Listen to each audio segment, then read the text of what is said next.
Et voilà, ma robe du solstice est terminée, ou plutôt devrais-je dire la tenue.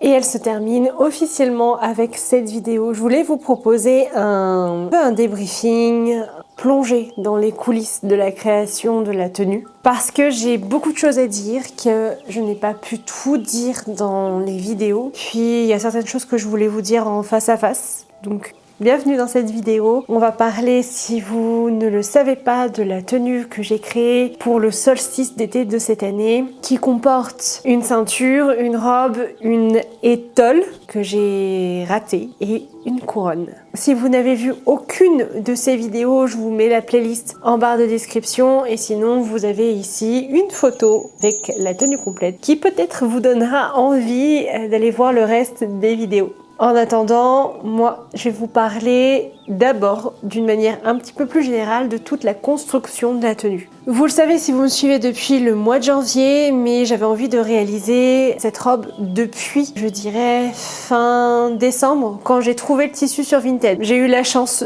d'avoir un algorithme qui m'a tout de suite compris pour Vinted et qui m'a proposé un superbe taffetas de soie sauvage italienne, couleur or, sur lequel j'ai flashé et que j'ai commandé immédiatement avec l'idée de faire une robe autour du solstice d'été. Et c'est d'ailleurs cette idée-là qui m'a donné l'idée de faire 4 tenues autour des équinoxes et des solstices de l'année 2026, qui petit à petit a modelé un petit peu l'idée de travailler autour des mois et des saisons complètes sur certaines des vidéos sur la chaîne par rapport à la couture. C'est quelque chose que j'ai commencé plus particulièrement au mois d'avril, étant donné que j'ai eu un début d'année très difficile d'un point de vue du moral, de manière générale, qui a été très compliqué pour moi. Et faire des vidéos était horriblement difficile. Et au mois d'avril, alors que je prenais pour la première fois une journée off complète, sans être coupable de me prendre une journée, j'ai découvert une petite clairière, vraiment qui faisait très clairière au fait et qui m'a inspirée, qui m'a redonné l'inspiration en fait de travailler par rapport à la chaîne. Il y a certaines vidéos autrement vis-à-vis des coutures et j'ai commencé à travailler mois par mois. Donc j'ai commencé mon vlog par avril et certaines petites choses qui se passent en avril et j'ai construit au fur et à mesure toutes mes vidéos autour d'une thématique liée à une vidéo par mois autour du mois en cours avec une couture. C'est comme ça que j'ai décidé de travailler à partir du mois d'avril, comme ça. Donc les vidéos sont aléatoires, c'est pas au 1er avril, c'est en fonction de la couture que j'ai et de celle que je choisis pour cela. Et là j'ai choisi bien évidemment, étant donné que c'était le mois de juin, c'est le mois du solstice, c'est un mois qui a beaucoup de profusion d'un point de vue de la nature. J'ai décidé de construire toute la robe, non seulement autour du soleil qui était le thème principal et qui répondait à une tenue que j'ai faite l'année dernière. Là aussi je vous mets une photo comme ça, vous pourrez aller voir et je vous mets aussi la playlist que j'ai créée autour de cette tenue pour que vous puissiez aussi aller retrouver toutes les vidéos liées à cette réalisation. Je savais quoi qu'il arrive que j'allais répondre avec la tenue du solstice à la tenue que j'avais faite l'année dernière, qui était la nuit, les étoiles et la lune. Cette année, bien évidemment, avec la couleur du tissu, c'était le soleil et le jour. J'ai donc construit ma tenue comme ça et basée également sur un conte que nous racontait ma mère lorsque nous allions à l'école petite. Mais ça je vous en parlerai un petit peu plus tard dans un vlog qui arrivera courant du mois d'août. Quand j'ai commencé à travailler sur la tenue, pour moi il était évident qu'il me faudrait des plans du soleil au lever, au coucher et au zénith. L'idée d'ajouter ces plans m'est tout simplement venue parce que pour mon anniversaire, mon père m'a offert un drone. Parce qu'il a passé un brevet de drone pour son travail et qu'il a adoré ça, qu'il en a acheté un pour lui-même et qu'il s'est dit que ça ferait un superbe cadeau pour moi, mais que ça serait aussi super pour les vlogs, pour ajouter une autre dimension, d'autres prises de vue, un suivi, des plans en vue aérienne. Et c'est vrai que ça ajoute quelque chose d'incroyable aux vidéos, donc forcément je voulais rajouter ce matériel supplémentaire à ce concept, ces vidéos concept autour de la tenue du soleil. Et pour ça, je suis sortie 4 jours pour prendre des plans du soleil au coucher, pour avoir des plans différents et aussi parce qu'on avait plein d'hirondelles à la maison et que les hirondelles prenaient le drone pour une autre hirondelle et qu'elles arrêtaient pas de tourner autour et que c'est extrêmement dangereux et pour le drone et pour les hirondelles. Donc je le sortais à peine quelques minutes et puis je le rentrais parce que elles volaient trop près en fait, beaucoup trop près. Donc j'avais beau regarder, elles étaient loin, elles étaient très loin, hein. Mais dès qu'elles l'entendaient, elles venaient. Donc moi je rentrais. Enfin ça a été toute une histoire pour pouvoir avoir ces plans. Il y a un matin, je me suis levée extrêmement tôt pour pouvoir avoir des plans du soleil au lever parce que sinon il y avait que cette manière-là d'en avoir et je l'ai sorti au zénith en faisant extrêmement attention parce que le soleil peut brûler les caméras et les miroirs internes et je n'avais pas envie que ça les brûle.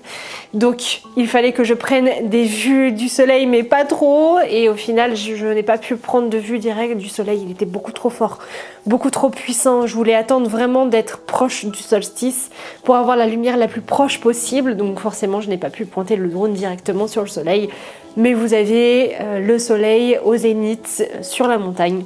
L'idée de base pour le rendu, c'était d'aller le shooter au départ dans un champ de lavande. Sauf que dans le sud-ouest, on n'a pas de champ de lavande, ou plutôt si, on en a un, mais il est à plus de 2h30 de route de chez moi.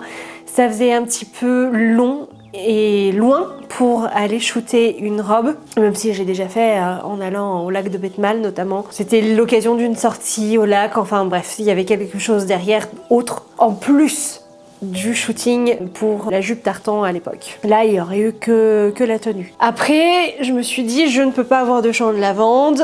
Je voudrais aller shooter dans un champ de blé. Il n'y a pas de champ de blé proche de chez moi. Il y a quelque chose que j'ai oublié, c'est que je me suis extrêmement éloignée des champs liés aux pesticides, à mon asthme et à tout un tas de raisons de santé qui faisaient que plus je restais proche de champs et plus j'étais malade et moins j'étais bien en fait. Et donc je n'ai pas de champ proche de chez moi, donc forcément je n'ai pas pu. Et au final, c'est ma mère qui a eu l'idée du champ d'olivier qu'il y a à 40 minutes de chez moi.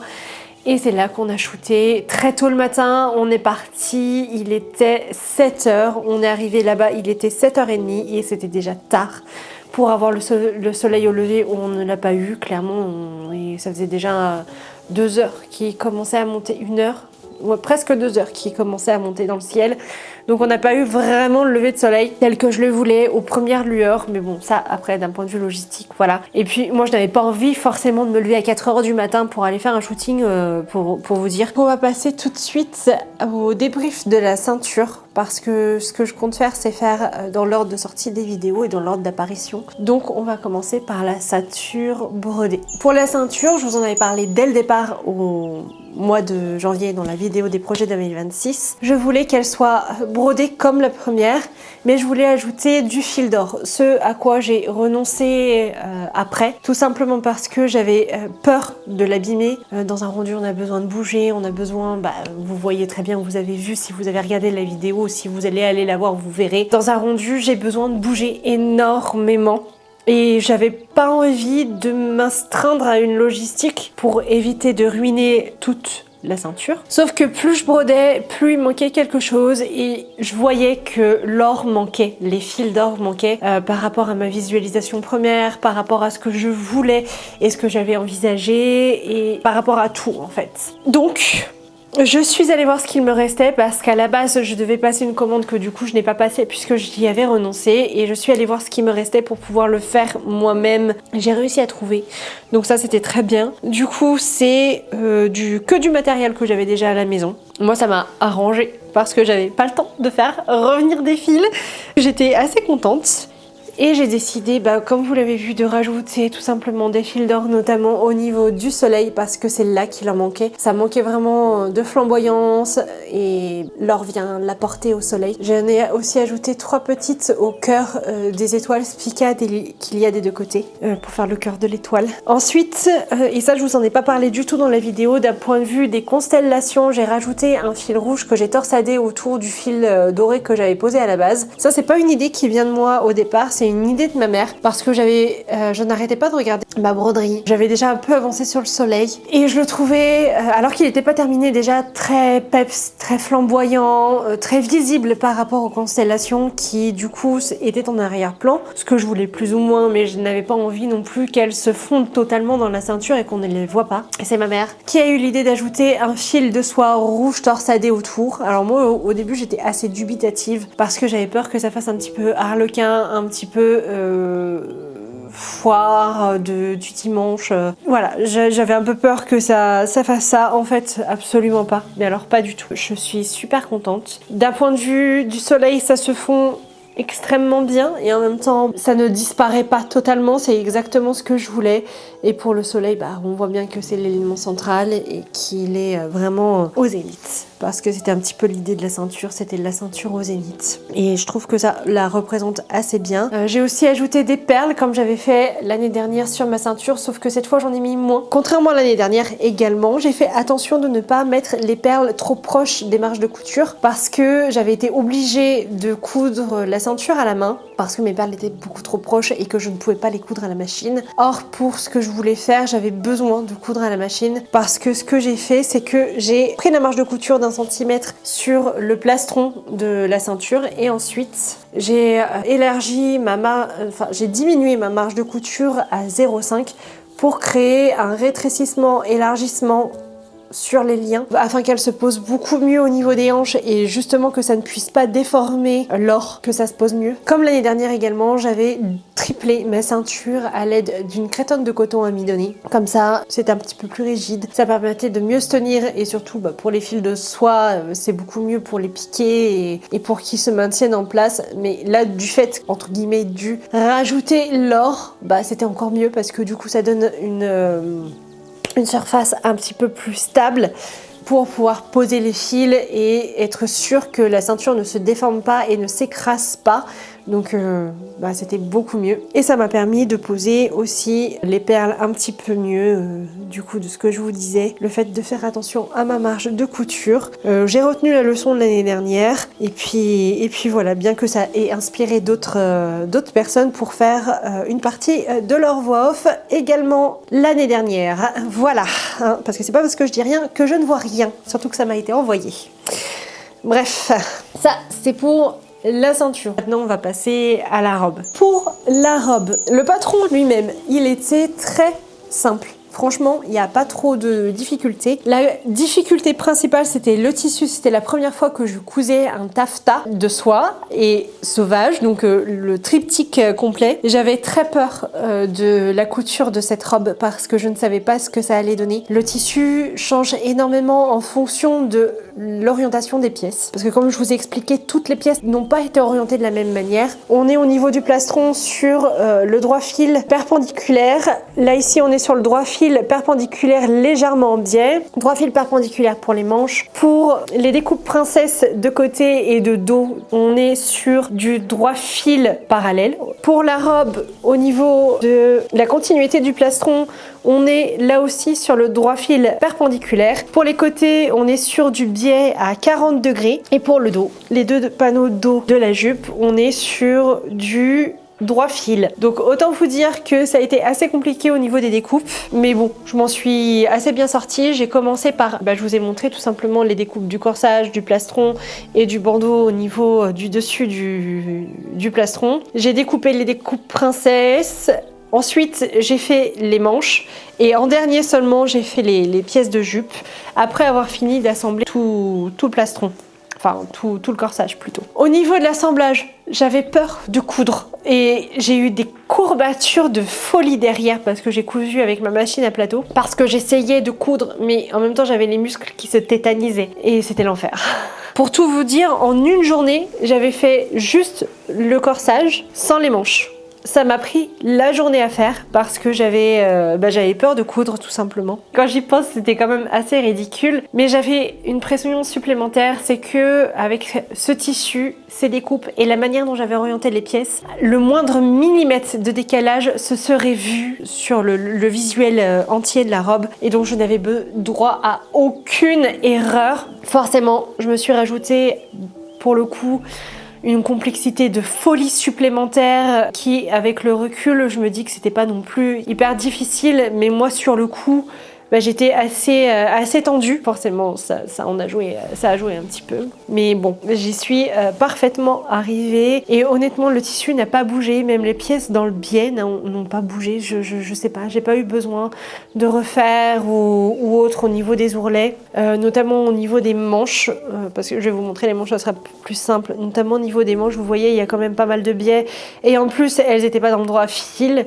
Elles n'ont pas bougé, absolument pas. J'ai été surprise. Pareil pour le plastron, je m'attendais à ce qu'il bouge, qu'il se détende au niveau de la longueur, donc qu'il soit plus grand. Et en fait, il n'a pas bougé parce qu'à l'intérieur, c'est doublé avec parmenture. Donc ça n'a pas du tout bougé. Ça, c'était excellent. Et ce qui m'a pris aussi beaucoup plus de temps et que je ne fais jamais d'habitude, c'est les surpiqûres. J'ai surpiqué.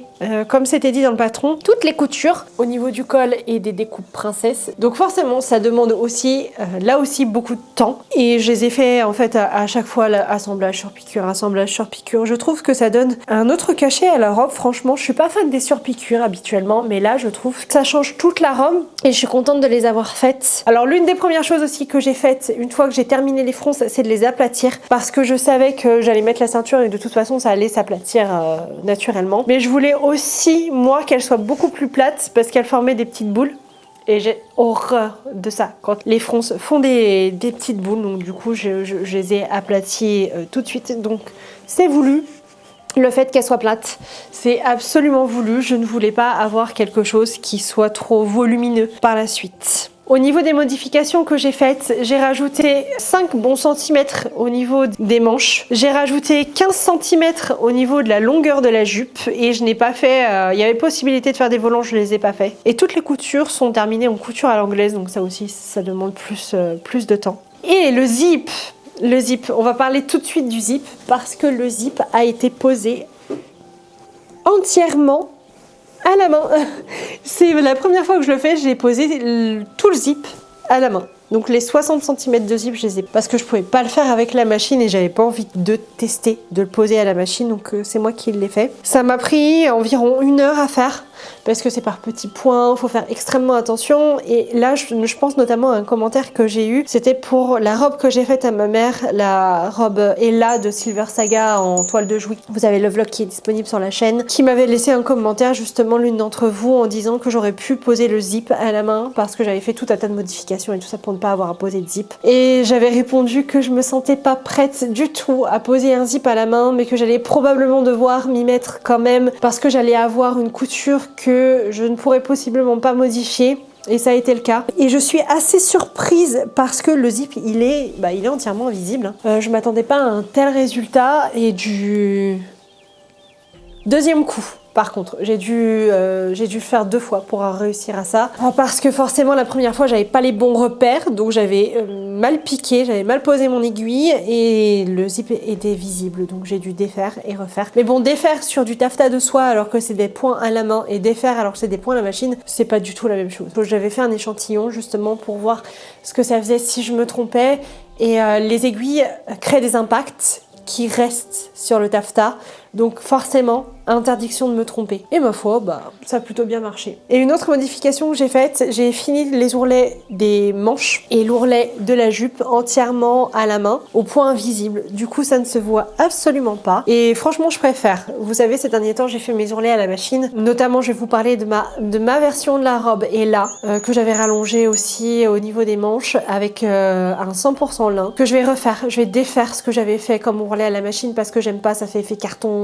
Je déteste, j'aime pas du tout le rendu, donc je vais tout défaire et je vais tout refaire à la main. Ça sera probablement dans un vlog au mois d'août, parce que pour le mois d'août, je pense que je vais faire que des vlogs style vlog à la semaine, donc weekly vlog, lifestyle. Je pense que je vais faire que ça là, parce que je n'ai pas vraiment de projet couture. Normalement, c'est les moments où il fait plus chaud à la maison et où le soleil rentre par les baies vitrées, les baies vitrées tapent dessus et à la maison, il fait super chaud. J'ai passé tout le mois d'août dans le noir. Donc je n'ai pas envie de me casser la tête à faire des vlogs couture. Ça sera des vlogs lifestyle, tournés tôt le matin, tard le soir et très peu en journée. Ou avec la petite caméra, je peux puisque j'ai l'option de faible luminosité. Mais je n'ai pas envie de coudre et d'allumer le fer à repasser tout le temps pour toute une robe ou toute une couture complète. Non, je veux pas, donc vlog lifestyle, voilà. Mais revenons à la robe, je vais vous montrer l'intérieur de la robe parce que là aussi j'ai fait des changements, notamment d'un point de vue de la finition des manches. J'ai fini les manches et ça vous l'avez vu, je vous l'ai montré dans le vlog. J'ai fait pour l'emmanchure une finition avec une pose de biais que j'ai terminé à la main. J'adore cette finition, je pense que je vais faire ça tout le temps maintenant. Et je vais mettre de côté les coutures à l'anglaise pour les manches parce que les coutures à l'anglaise au niveau des emmanchures, ça fait toujours des vagues liées au biais et je déteste. Du coup maintenant je pense que je ferai ça tout le temps. C'est très propre, ça ne gêne pas au niveau des mouvements, rien, franchement c'est vraiment super.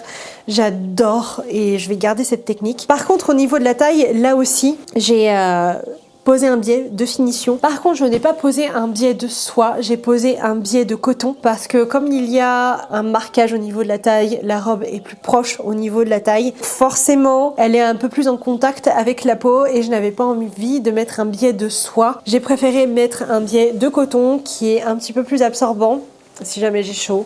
Hein, voilà, c'est beaucoup mieux. Et au niveau de la finition, c'est aussi propre qu'un biais de soie. Et par contre, là aussi, j'ai eu énormément de mal à assembler les jupes. J'ai dû faire plusieurs piqûres à cause des fronces, mais ça, je vous en ai parlé dans la vidéo. Et en fait, c'était tout bête.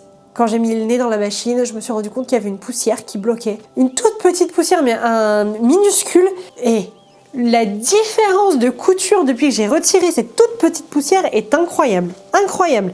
Comme quoi, c'est des machines qui sont formidables, qui cousent à la perfection plus d'un siècle plus tard. Mais alors, qu'est-ce qu'elles sont capricieuses. Pour une poussière, elle a refusé de me coudre les fronces correctement. J'ai dû faire une première piqûre au point le plus long de ma machine pour pouvoir, le même point que j'utilise pour faire les fronces. J'ai dû faire une première piqûre, passer au fer. Faire une seconde piqûre avec un point un petit peu plus petit et ensuite faire une troisième piqûre pour ajouter la bande de biais et une quatrième pour refermer le biais, mais cette fois-ci à la main. Je peux vous dire que elle ne bougera pas cette couture. Je ne pense pas qu'un jour je puisse avoir un problème étant donné qu'il y a 4 coutures.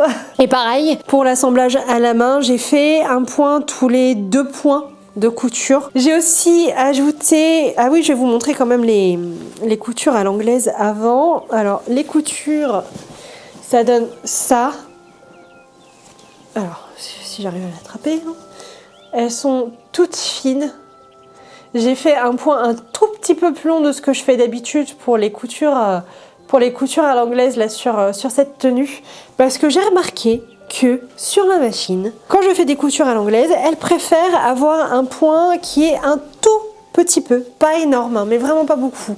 Un demi-quart de tour seulement, plus grand pour les faire. Clairement, là, je peux pas dire mieux, c'est vraiment un caprice de vieille grand-mère au niveau de la machine. Et pour terminer la fermeture de la robe, parce que sinon il y a un jour, j'ai ajouté un crochet et un œillet, hop, à fermer, et du coup, sur l'endroit, bon là forcément ça va se voir parce que hein, mais elle n'est pas portée, mais sur l'endroit, je vais vous mimer quand elle est portée, donc quand elle est plaquée, ça ferme correctement la robe, ça se voit quasiment pas et ça vient bien terminer toute l'encolure. En fait. Le seul bémol, le seul problème que j'ai eu avec la couture, et c'est de ma faute, hein, c'est moi qui me suis trompée au niveau de la parmenture, je sais pas comment je me suis débrouillée, mais là la parmenture elle est bien.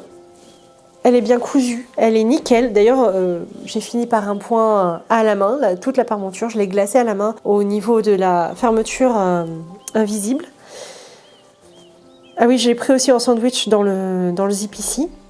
Donc là, elle est bien faite et j'ai terminé ma parmenture par une pose de biais aussi. Là, elle est super bien faite, elle est posée correctement. Par contre, de l'autre côté, je sais pas comment je me suis débrouillée, mais je me suis trompée. J'ai pris l'arrondi de l'emmanchure que j'ai posé sur le col et j'ai pris l'arrondi du col que j'ai posé sur l'emmanchure. Donc, j'ai posé ma pièce à l'envers. Autant vous dire que j'étais très énervée parce que toute la robe, elle était cousue aux petits oignons millimètres et il y avait aucun problème, je m'étais pas trompée ni rien du tout. Et au moment de venir glacer la parmenture, je me rends compte qu'il me manque un morceau, mais incroyable, au niveau de ma parmenture. Non mais j'étais dégoûtée. Franchement, j'étais dégoûtée. J'ai donc coupé dans une chute. Je suis venue assembler, puis après j'ai fait une repose de biais, j'ai essayé de faire concorder la pose de biais, mais bien évidemment ça ne concordait pas. Enfin bref, j'étais vraiment déçue de moi, assez en colère de ce que j'avais fait, de ne pas avoir revérifié une nouvelle fois, parce que j'ai tout vérifié 3, 4, 5 fois à chaque fois, mais là je sais pas ce que j'ai fait, je sais pas, j'en sais rien. Donc la robe elle est à 99% parfaite, et puis il y a 1% qui vient un peu tout gâcher. J'ai envoyé à ma mère, je lui ai dit regarde ce que j'ai fait. Elle était morte de rire parce que, bien évidemment, c'est le genre de choses que je fais assez régulièrement, sauf que d'habitude, je peux redéfaire et refaire. Je sais pas, je dois avoir une légère dyslexie, quelque chose comme ça, j'en ai aucune idée. Mais c'est tout le monde dans la famille qui fait ça. Il y a que ma mère qui ne le fait pas, quoique. Si, elle le fait, mais beaucoup moins, mais mon père, lui, par contre, c'est tout le temps. Donc je pense qu'il y a une dyslexie dans la famille, ça arrive toujours à mes sœurs aussi, donc il y a une dyslexie, ça je pense que c'est sûr. Elle s'est manifestée ici, du coup j'ai une partie de la parmenture qui est plus longue que l'autre.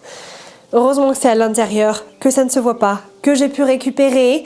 Si je vous l'avais pas dit, personne ne l'aurait su, mais moi ça va pas m'empêcher de la porter, malgré que c'est en général le genre de petites choses que je déteste et qui fait que je porte pas certaines des tenues que j'ai faites. D'ailleurs là aussi, on en reparlera pour une reprise d'une robe que je ferai courant du mois d'août pour vous montrer. Il y avait plein de choses qui n'allaient pas dans cette robe. On va reprendre ensemble, on va en refaire autre chose parce que je ne la porte jamais à cause de ça. Et j'aimerais bien la porter parce que j'aime bien le tissu et tout, donc on en reparlera au mois d'août. Mais voilà, c'était la robe, c'était ma robe. J'en suis assez fière, assez contente, je l'ai portée plusieurs fois depuis. Elle est hyper agréable à porter, c'est un tissu hyper agréable qui garde aussi bien le frais que le chaud. Elle emmagasine le chaud, forcément c'est de la soie, mais elle emmagasine le frais aussi. C'est vraiment un tissu parfait. Et un patron parfait, je pense que je le referai. J'aimerais bien me la refaire avec un coton. Un petit coton à fleurs, mais vraiment petite fleur, pas grosse fleur. Peut-être dans un voile de coton avec une doublure ou dans un... Je sais pas, une double gaze, peut-être quelque chose comme ça. Mais je pense que je m'en referai une, peut-être pas là, parce que là pour le moment je n'ai rien, il faudrait que je passe une commande. Et la future commande que j'ai à passer de tissus, je préfère la passer pour les tissus d'automne, parce que j'ai enfin trouvé ce que je voulais. Donc ça attendra peut-être l'année prochaine, mais je pense que j'en referai une, c'est sûr et certain, elle est trop belle. Franchement, elle est trop belle. Peut-être autrement, peut-être que cette fois-ci je ne ferai pas les surpiqûres sur la double gaze, parce que... Enfin, j'en sais rien. Honnêtement, j'en sais rien du tout. Mais en tout cas, c'est une robe que j'adore et que vous allez voir et revoir. Et là, on va passer à une autre couture un peu plus simple de cette tenue, qui est la seconde ceinture que j'ai faite, qui est une ceinture que je vais pouvoir porter un peu plus facilement en sortant dehors, sans être regardée un petit peu de travers, surtout ici. Parce que ici, les regards de travers, voilà, on voit qu'on n'est plus à Paris, ou du moins dans la région parisienne plutôt, et tout simplement ce que j'ai fait, c'est que j'ai pris la largeur de la largeur d'une chute, je crois, la longueur plutôt d'une chute, que j'ai découpée. J'ai fait quelque chose d'environ 6 cm de largeur, coupé au pli, cousu d'un coup, retourné, et puis voilà, j'ai même pas surpiqué ni rien du tout. J'ai fait une piqûre à 0,5 pour éviter d'avoir à dégarnir et de perdre trop de matière, parce que c'est quelque chose que je déteste moi, surtout sur de la soie, perdre de la matière, je déteste ça, j'ai horreur de ça, même si je la perds vraiment, pas vraiment, je le mets dans le sac à chute pour embourrage, ou alors je le mets dans le sac à chute pour le long projet que je compte faire, qui est toujours en attente et que j'espère pouvoir réaliser d'ici 5 à 6 ans. On verra si je suis toujours sur les réseaux d'ici là. Une ceinture supplémentaire un petit peu plus simple. Et maintenant, on va parler de la couronne. J'avais l'idée quasi immédiatement avec la ceinture de faire une couronne. Et pour moi, c'était une évidence que je contacte Morgane pour la réaliser. C'était évident. Je crois que je l'ai contactée au mois de janvier, donc je m'y suis prise extrêmement à l'avance. On a commencé à discuter de ce que je voulais, de l'idée que j'avais, et c'est arrivé au mois de mi-mai, je crois, mi-mai ou fin mai. Je lui ai envoyé une partie du tissu, donc un petit carré de 10 par 10, il me semble, pour qu'elle puisse le voir, parce qu'étant donné que c'est un tissu qui change beaucoup de couleurs, qui est très chatoyant en fonction de la luminosité, en fonction de l'exposition, s'il est en plein soleil ou non. Assez difficile à capturer en vidéo lorsqu'on veut quelque chose de très pointu. Je lui ai donc envoyé une partie du tissu, un échantillon pour qu'elle puisse voir pour faire la couronne. Et donc on a beaucoup parlé avec Morgane de cette couronne, notamment de la fleur centrale qu'il y aurait. Je savais que je voulais des épis de blé parce que, à défaut d'avoir un champ de blé, il me fallait quand même le blé parce que le blé est un symbole fort du solstice quand même, ou du moins de l'été. Et donc je savais que j'en voulais. Je voulais quelque chose qui soit champêtre, quelque chose qui soit très artistique, qui complète à merveille la robe et la tenue dans son ensemble, qui soit assez simple pour ne pas faire trop grandiloquent et faire trop narcissique, parce que ça c'est quelque chose que je déteste. Donc je voulais quelque chose de simple, qui soit en lien avec la saison, qui soit en lien avec la terre, avec la nature, qui fasse un petit peu comme les couronnes des feux de la Saint-Jean, qui soit en accord avec le Midsommar nordique, avec tout ça en fait, tout ce qui représente un petit peu ce que j'aime, mais qui ne soit pas trop, comme je vous l'ai dit, grandiloquent, narcissique, qui fasse un peu je me prends pour une princesse et je me prends pour quelqu'un que je ne suis pas, que je ne veux pas. Donc forcément il fallait quelque chose de simple. Au départ on a beaucoup hésité parce que je voulais une fleur qui ait un symbolisme, évidemment. Et Morgane m'avait proposé le tournesol, mais ce n'est pas une fleur que j'apprécie particulièrement, le tournesol. Elle m'avait proposé le coquelicot, mais le coquelicot c'est 4 pétales, c'est pas quelque chose que je voulais. On a aussi regardé pour de la nigelle, mais je n'avais pas au final envie de faire un rappel trop prononcé à la tenue de l'année dernière, même si je voulais qu'elle se rappelle l'une l'autre avec le bleu de la robe. Donc c'est celle que je porte, et puis vous avez vu les photos en début de vlog quand je vous en ai parlé, je vous en remets une. Je ne voulais pas faire de rappel trop prononcé, je voulais que ça soit plus subtil, et la nigelle est forcément bleue. Alors je suis allée chercher le livre d'Edith Holden, traduit par Fanny Robinson, que j'ai trouvé ici il y a 2 ans et que j'avais passé des années à chercher et que je ne trouvais pas, et maintenant on le trouve assez facilement. Bon, ça c'est autre chose. Et donc j'ai été le chercher et j'ai commencé à regarder les planches d'Edith, avec ce qu'elle écrivait à côté, les symbolismes et les significations.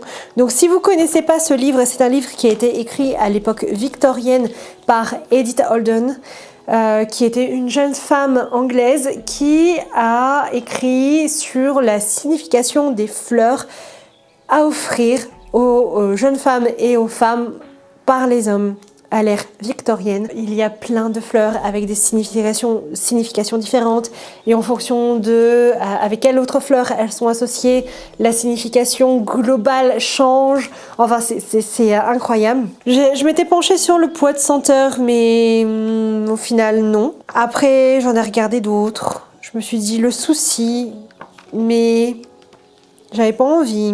Et j'ai passé un bon petit moment. J'avais hésité avec la narcisse, mais la narcisse, les 3/4 du temps, est jaune et je n'avais pas envie de mettre de jaune. J'avais pensé à l'anémone aussi, mais l'anémone c'est plus l'eau, quoique ça aurait pu le faire également. Et au final, alors que j'étais en train de le feuilleter, j'ai trouvé la page du pavot. Enfin, j'ai trouvé la page du pavot, non. J'ai ouvert la page du pavot et je me suis dit que c'était absolument parfait par rapport à ce que disait Edith notamment, mais aussi, alors, faut savoir que j'adore John Keats. Niveau poésie, c'est des poètes que j'adore, histoire tragique, comme beaucoup. Et donc, je vais vous lire un petit peu le passage qu'il y a décrit d'un des poèmes de Keats, qui dit « Là, surgit soudain en massif magique des dictames sacrés, des pavots rouges. Mon émerveillement fut grand, sachant qu'en un soir eut lieu ce charme floral. Endymion, livre 1, John Keats. Et ensuite, il y a une petite citation, donc probablement d'Edith, qui dit « La vie est un labeur, diraient les coquelicots, qu'on sème à la volée, faisait lever les peines, mais des moissons du jour naissent aussi des joies, nous imprenant l'espoir, le rire au sein des larmes. » Pour moi, c'était évident que ce serait du coup un pavot lié à ça, parce qu'il symbolise, comme il est dit, le labour, donc le labour qu'on peut aussi voir par labeur, les joies, les peines, le cours complet de la vie qui n'est trouvé écho dans le soleil, qui est symbole de vie suprême, j'ai envie de dire, parce que sans le soleil, on serait tous morts. C'était pour moi parfait. Ensuite, c'est trouver le problème de la couleur. Alors moi je voulais une des couleurs des planches au départ. Et puis le problème qui se pose, c'est la robe. J'avais hésité avec le blanc, avec le rouge aussi, mais le rouge j'avais peur que ça fasse un peu trop peps par rapport à la robe. Donc un dégradé de blanc et de rose, on s'était au départ arrêté là-dessus, puis ensuite sur un rose poudré, rose ancien, un peu désaturé, limite avec des teintes un peu terracotta, quelques veinages rouges. Et puis Morgane a eu du mal à trouver le bon rose, en disant que c'était hyper compliqué de réussir à avoir un rose ancien. Et je lui ai écrit en lui demandant si c'était le pavot. Elle me dit oui, j'ai fait un premier test, j'aime bien, mais c'est pas exactement ce que tu avais demandé. Et là, elle m'envoie cette photo. Et là, je craque. Et je lui dis, mais c'est magnifique. Elle me dit, ah bon, je pensais que t'aimerais pas. Je lui dis, mais non, c'est justement ce que je voulais, tu vois. C'est même ce que je voulais, ce dont j'avais besoin. Je cherchais un mot à mettre dessus et on dirait un coucher de soleil. Et je lui dis, mais oui, c'est ça. Un coucher de soleil, c'est exactement ce qui me manque, la course du soleil. La couronne sera le soleil au coucher, la ceinture au zénith, la robe sera la robe et il me manque le lever de soleil. Et c'est comme ça qu'est arrivé le tricot. Mais pour le moment, j'ai terminé avec la couronne. Alors du coup, Morgane a découpé les pétales du pavot dans le papier qu'elle avait fait. Donc avec, il y a du violet, il y a du pourpre, un petit peu d'orangé, mais très peu. Et elle a rajouté quelques paillettes.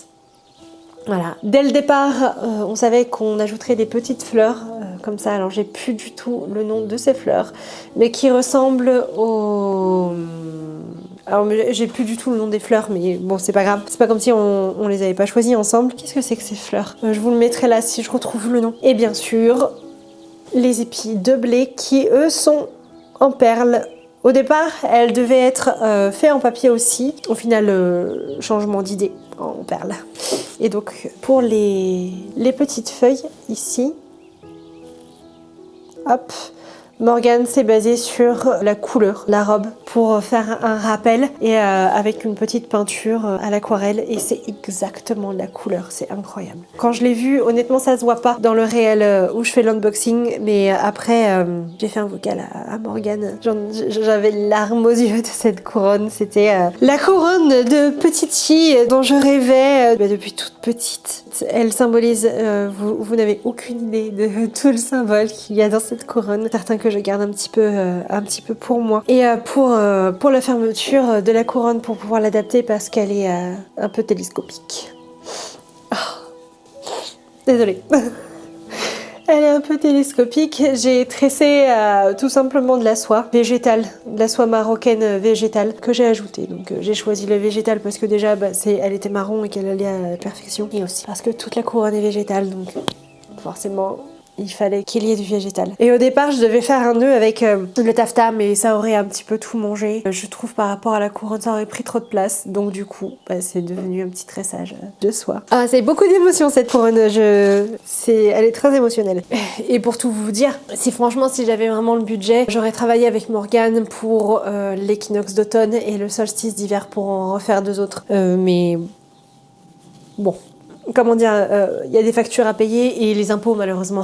Et enfin, on va terminer par l'étole. Enfin, ce qui aurait dû être une étole, si vous avez vu le vlog de la semaine dernière, vous savez que au final, ce tricot n'est pas une étole, mais c'est plus un rectangle qu'autre chose et que je ne l'ai pas gardé. Donc là, je ne l'ai pas. C'est ma mère qui l'a. Comme il me fallait un projet supplémentaire et que je ne voyais pas très bien ce que je pouvais faire au final, parce qu'en plus je n'avais pas énormément de temps, il me restait tout juste une dizaine de jours, le temps de passer la commande et tout ça et de trouver la laine que je voulais. Je ne pouvais pas me relancer dans une autre couture alors que je n'avais pas de patron, je ne savais pas ce que je voulais. Et je me suis dit, je vais faire un tricot, ça me fera un défi tricot et puis c'est une étole, ça va assez rapide.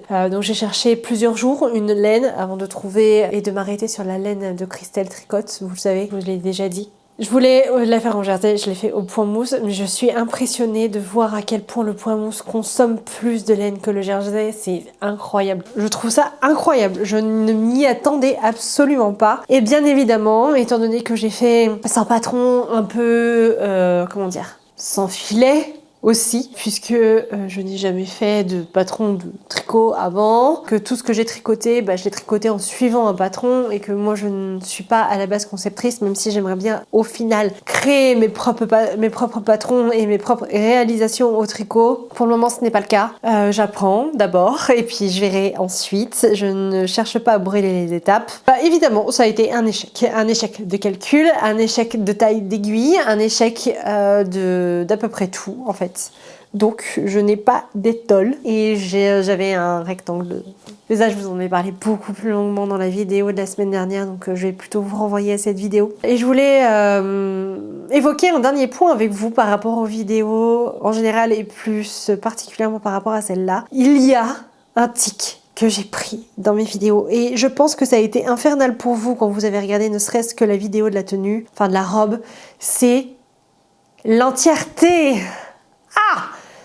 Waouh! Je crois que je l'ai dit une bonne centaine de fois dans cette vidéo. L'entièreté de la robe, l'entièreté de la tenue, l'entièreté de la couture, l'entièreté du tissu, l'entièreté de tout.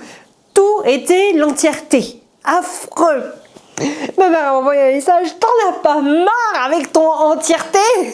Si, j'en ai marre. Je m'en suis pas rendu compte tout de suite. Je m'en suis rendu compte après la réécoute. Parce que quand je réécoute moi le vlog et que je refais le vlog, je le réécoute pas entièrement, les 3/4 du temps. Je réécoute des passages, les passages où je sais que le logiciel a tendance à supprimer ou rajouter parfois des morceaux de voix off, je sais pas pourquoi, bref, c'est pas grave. Et surtout, j'écoute la musique que je mets en arrière-plan. Donc j'écoute plutôt la manière dont vient se positionner la musique par rapport à la voix off et je ne m'écoute pas moi. Alors forcément, ça c'est quelque chose que je ne vois pas. Et ensuite, je regarde le vlog une fois qu'il est posté pour voir s'il y a des décalages, pour voir s'il y a ceci, enfin des trucs par rapport à l'importation en fait, tout simplement par rapport à YouTube. Et là, ça a été la cata. Je crois qu'il y a une fois, je l'ai dit 4 fois dans la même phrase, l'entièreté. Et je me suis dit, mais je sais pas, il y a 1 million de mots, moi, dans la langue française, Mélanie, qui permet d'utiliser autre chose qu'entièreté. Pourquoi tu les utilises pas? Donc il va falloir que je me penche sur la question, parce que là, c'est franchement devenu affreux de voir ça un peu, ce que je peux faire pour modifier ça, parce que c'est horrible, je déteste ça. Je déteste les répétitions et surrépétitions constantes. Et plus je fais attention à ne pas le dire, et plus je le dis, et ça c'est quelque chose qui ne va pas du tout. Alors, qu'est-ce que je vais faire? J'en sais rien. Je vais essayer de faire plus attention, ça c'est sûr. Je ne compte pas écrire. Déjà parce que ça rajoute du temps par rapport au volume d'heures passées sur un vlog, et je pense que j'en passe déjà assez entre la couture, le montage, le mixage de la voix off, le mixage de la musique, l'étalonnage. Non, c'est bon. Je n'ai pas envie de rajouter en plus l'écriture. Ça va, je pense que je fais déjà assez de travail sur les vlogs pour avoir à me rajouter en plus l'écriture d'un script. Surtout que je sais que je le lirai pas. Et je sais que je le suivrai pas. Parce que je trouverai toujours autre chose. J'ai une parade, quelque chose d'autre. Je sais que je le suivrai pas, donc je vais pas m'embêter à perdre mon temps à écrire un script alors que je sais qu'il ne sera pas suivi à la fin de la vidéo. Ce sera quelque chose de complètement différent. Donc je voulais quand même m'excuser un petit peu pour ces répétitions infernales d'entièreté dans beaucoup des vlogs et notamment dans ceux-ci qui ont été assez particulièrement prononcés. Je vais arrêter donc du coup la vidéo là. N'hésitez pas à me dire en commentaire ce que vous en avez pensé de tout processus qu'il y avait derrière, si ça vous intéresse. Pour d'autres gros projets, peut-être que c'est une vidéo que je peux refaire qui donne un petit peu plus de profondeur à la conception de la couture, donc n'hésitez pas à me dire en commentaire. Dites-moi si vous avez des remarques liées à la couture ou autre, et moi je vous dis à très bientôt pour un autre vlog.